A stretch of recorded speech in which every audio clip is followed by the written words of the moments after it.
Corona संकट के इस दौर में पुलिस प्रशासन के साथ साथ स्वास्थ्य और सफाई कर्मियों का नाम सबसे आगे आया है, मगर उसके बावजूद एक विभाग ऐसा भी है जिसने फ्रंट लाइन में खड़ा होकर इस कोरोना संकट में अपनी भूमिका अदा की है। आज हमारे साथ मौजूद हैं जिला पूर्ति अधिकारी पौड़ी के.एस. कोहली जी। आज हम उनसे जानना चाहेंगे कि किस तरह से उन्होंने इस कोरोना संकट में पूरे जिले में खाद्य आपूर्ति की है। कोहली जी, आपका न्यूज स्टूडियो में बहुत बहुत स्वागत है। हाँ, धन्यवाद पुछेती जी। कोहली जी, सबसे पहले हम आपसे जानना चाहेंगे क्योंकि कोरोना संकट अभी चल ही रहा है। पिछले 3 महीने की बात करें कि मार्च से आप लगातार लगे हुए हैं, तो किस तरह का अनुभव रहा है इस कोरोना संकट में और किस तरह आपने राशन आम से लेकर खास तक पहुंचाई है? देखिए, इस कोरोना संकट में जो पूरा वैश्विक महामारी है, इसके जिसके शासन स्तर से जो भी निर्देश हमको मिले हैं उनका सभी हमने पालन किया है और उन्हीं निर्देशों के तहत जिलाधिकारी महोदय द्वारा जो भी निर्देश जारी किए गए खाद्यान्न वितरण से लेकर वो खुले बाजारों में निरीक्षण करने हैं या अन्य जो भी कार्यदायित्व जिलाधिकारी महोदय सौंपा गया है, उनका खाद्य विभाग के द्वारा बड़ी तत्परता के साथ में पूर्ण कर्तव्यनिष्ठा के साथ में संपन्न किया गया है। कोहली जी, आपसे जानना चाहेंगे कि जो लॉकडाउन का समय रहा है, कई प्रवासी इस समय बाहर से गांव का रुख किया है, कई योजनाएं केंद्र सरकार द्वारा दी गई है जिनको उनको भी लाभान्वित किया गया है खाद्यान्न से। तो किस तरह की ये योजनाएं रही और किस तरह आपने उन तक अपनी खाद्यान्न आपूर्ति पहुंचाई है? सबसे पहले तो हमारा जो रेगुलर जो हमारा खाद्यान्न आवंटन होता है, इसमें शासन के द्वारा कोविड-19 के दृष्टिगत 3 महीने का राशन हमें वितरण आवंटन किया गया, जिसका वितरण हमने बड़ी मुस्तैदी के साथ में हमारे राशन डीलर हो गए, हमारे समस्त पूर्ति निरीक्षक हो गए, उनके माध्यम से वितरण करवाया गया। 3 महीने का राशन वितरण करने में जिस तरह से विभाग ने अपना निर्वहन किया है कार्यों का, वो काबिल तौर है। मैं उनकी सराहना करता हूँ अपने विभाग के कर्मचारियों की। इस घड़ी में उन्होंने जिस ढंग से फ्रंट लाइन में रहकर कार्य किया है, आम लोगों के बीच में रहकर कार्य किया है, वो काबिल तारीफ है। इसमें खाद्यान्न वितरण में सबसे ज़्यादा दिक्कतें हमें एपीएस लेवल पर हुई हैं, जहाँ पे राशन कार्ड धारकों द्वारा अनावश्यक रूप से भीड़ इकट्ठा की जा रही थी राशन के लिए। फिर भी हमने को लोगों को समझाया गया कि खाद्यान्न की कोई कमी नहीं है, आप आराम से अपना खाद्यान्न ले लें, इसमें कोई दिक्कत नहीं होगी आपको। और इसके बाद भारत सरकार के द्वारा कोविड-19 से तो 2-3 योजनाएं महत्वाकांक्षी योजनाएं चलाई गई हैं। जैसे जो हमारे राष्ट्रीय खाद्य सुरक्षा योजना के अंतर्गत जितने भी लाभार्थी हैं उनके लिए प्रधानमंत्री गरीब कल्याण अन्न योजना चलाई गई। ऐसे लोगों को जो राष्ट्रीय खाद्य सुरक्षा योजना के अंतर्गत जो पात्र लाभार्थी है, उन्हें 5 किलो चावल 3 महीने तक फ्री दिया गया है और 1 किलो चावल उनको 1 किलो दाल उनको निःशुल्क बांटी गई है 3 महीने का। तो 3 महीने का राशन एक साथ बांटना बड़ा कठिन है। फिर साथ ही हमें जो हमारा बेस्ट डिपो होते हैं, जहाँ से हमारे आंतरिक गोदामों को खाद्यान्न आता है, वहाँ से उठवाना भी बहुत बड़ी टेढ़ी खीर है। हमारे ढुलान ठेकेदार के उनको समय पर भुगतान न होने के बावजूद उनसे हम किस ढंग से हमने खाद्यान्न का उठान करवाया है वो हम जानते हैं। उन्हें किसी तरह से वहाँ से खाद्यान्न गोदाम में पहुँचाया, गोदाम से फिर हमारा सरकारी सस्ता गला विक्रेता दुकान अपनी दुकान तक ले जाता है, वहाँ से फिर वो कार्ड धारकों को वितरण करता है। समस्या सिर्फ वहीं पर आती है जहाँ पर राशन जब वितरण होता है तो बहुत लंबी लंबी लाइनें लग जाती हैं, जहाँ पे हमें कई जगह हमें पुलिस प्रशासन का भी सहयोग लेना पड़ा ताकि वहाँ पे वो अनावश्यक भीड़ रहे और सोशल डिस्टेंस का जो पालन भी होता रहे। इसके बाद भारत सरकार के द्वारा प्रवासी योजनाओं के लिए जो प्रवासी लोग हमारे आ रहे हैं बाहरी राज्यों से, उनके लिए भी खाद्यान्न की योजना चलाई गई है आत्मनिर्भर भारत करके।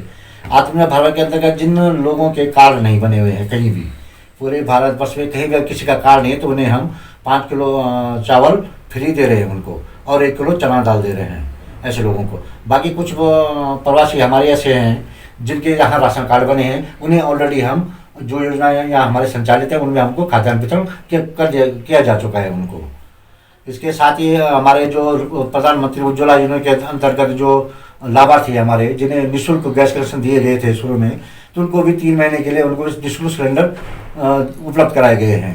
तो हमारे पौड़ी डिस्ट्रिक्ट में लगभग 18-19 हज़ार के लगभग हमारे ये लाभार्थी है जिन्हें हमने दो महीने अप्रैल और मई में हमने को रिफिल करवा दिया इनके सिलेंडर को। अभी जून की कार्रवाई चल रही है इसमें।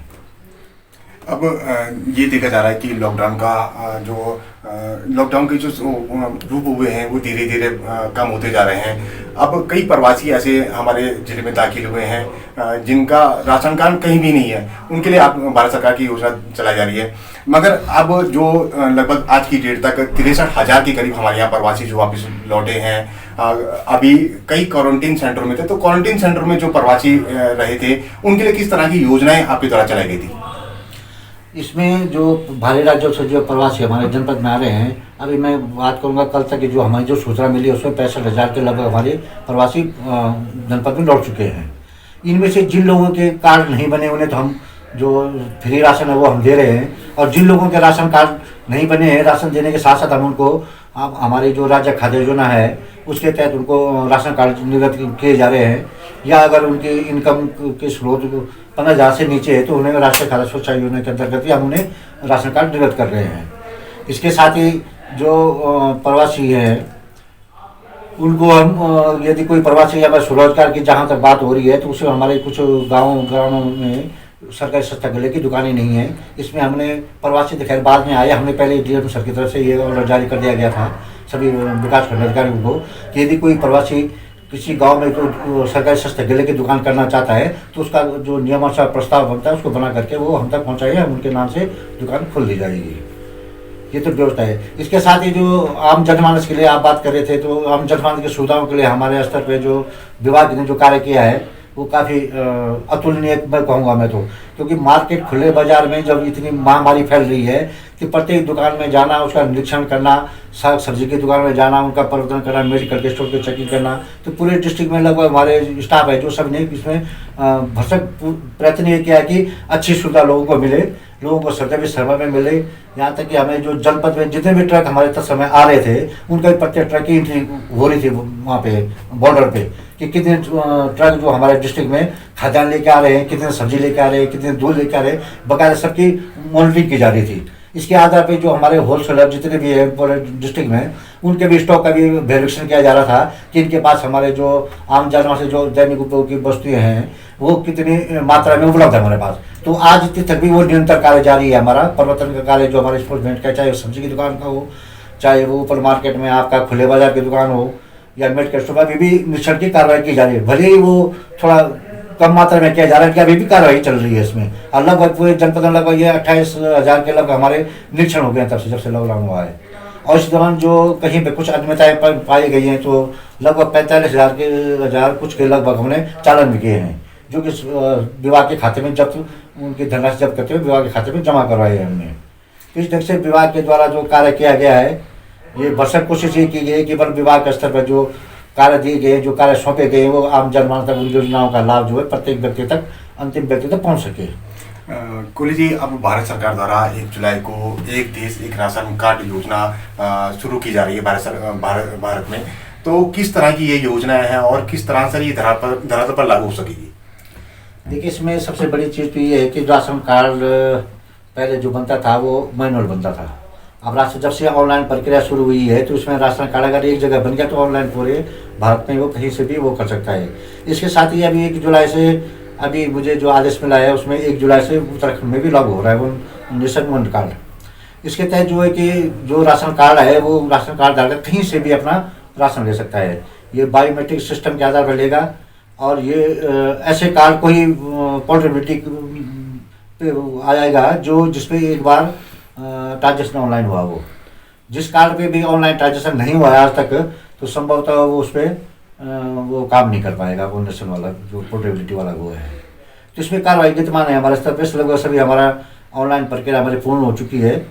अभी हमारा जो मास्टर कार्ड हमारा प्रिंट होना है, हमारा डाटा तैयार हो चुका है, तो जल्दी इसको प्रिंट करके राशन कार्ड जो एटीएम जैसा जो कार्ड बन रहा है मास्टर कार्ड वो भी जल्दी ही निर्गत हो जाएगा भुगतान के लिए।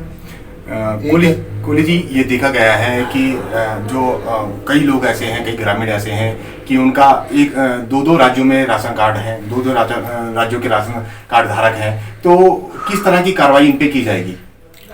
देखिए, पहले तो ये जरूर होता था कि एक आदमी के 2-2 जगह कार्ड होते थे, लेकिन जब से ये आधार लिंक का हमने किया है तब से ये संभावना बिल्कुल खत्म हो गई है।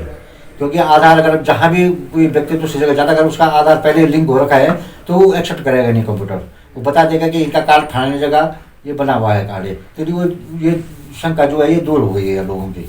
अब तो कोई ऐसे कार्ड हो नहीं सकता कि कोई 2 जगह कार्ड बनाए, 4 जगह तो हो नहीं सकते, एक ही जगह, क्योंकि आधार से लिंक हो गया तो एक ही जगह कार्ड बन पाएगा। कोरोना के जो ये दौर निकला है पिछला जो 3 महीना रहा है, तो किस तरह का अनुभव रहा है ये आपके विभाग के लिए, आपके लिए? देखिए, कोरोना का जो आपदा है ये दूसरी तरह की आपदा है। आपदाएं हमने बहुत झेली हैं, उत्तराखंड में लगातार हर बरसात में आपदा आती रहती है, लेकिन उसका अनुभव और इसके अनुभव में जन्म आसमान का अंतर है।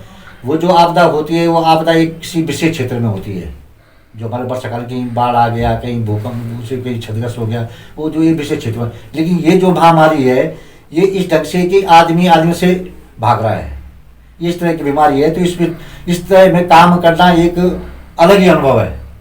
और हम तो सौभाग्य समझते हैं आपको कि इस ढंग से हमने लगभग इसको स्थिति को हमने निपटाया है विभाग ने, या सभी आम जनमानस ने सहयोग दिया है सामाजिक दूरी बनाते हुए, या जो भारत सरकार के जो गाइडलाइंस उनका अनुपालन करते हुए इसमें बड़ी अच्छी तरह से इसको निभाया है।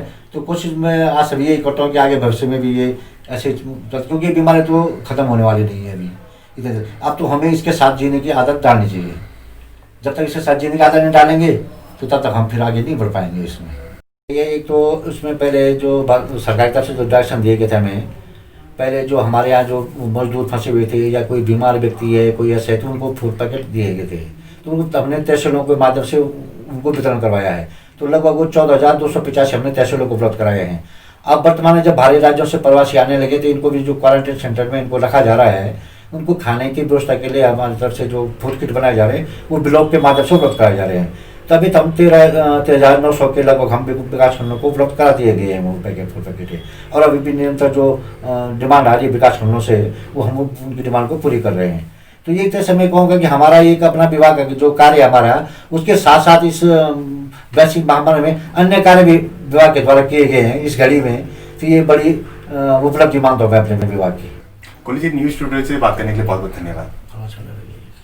ये थे KS कोहली जी, जिला पूर्ति अधिकारी पौड़ी, जिन्होंने साफ किया कि कोरोना की इस घड़ी में इन्होंने आम जन से लेकर खास लोगों तक राशन उपलब्ध कराई है।